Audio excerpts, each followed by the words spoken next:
रोहित शर्मा जड़े दमदार व्यक्ति एवं शानदार नेता मध्य तांको हृदय बहुत बड़ दरकार पड़िले पड़िया मझिरे मु तांको पाई जीवन भी देदेवी।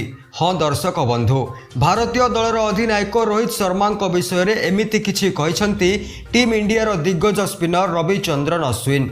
कहीदेवाकू चाहिबू गत मास इंग्लैंड विपक्ष में खेला जाइथिबा राजकोट टेस्ट रे रवि अश्विन 500 विकेट्र उपलब्धि हासिल करथिले, किंतु यही मैच चलीथिला बेले अश्विन को निकटकू एक फोन कॉल आसीथिला, जहाँपर से अत्यंत दुखरे भांगी पड़िथिले।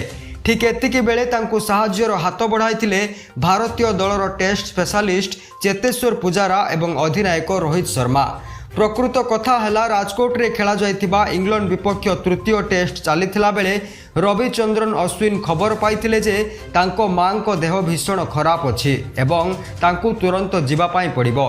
एही खबर सुनी अश्विनी व्यस्त विव्रत होई पड़िबा सह दुखरे भांगी पड़िथिले। तेबे रोहित शर्मा यह देखि अश्विन को तुरंत घर को जीवा पाई कहिथिले, किंतु जेतेबेले जणा पड़िला जे आसंता 24 घंटा पर्यंत चेन्नई पाई कौनसी फ्लाइट नहीं, सेतेबेले अश्विन को ऊपर दुखर पहाड़ भांगी पड़िथिला।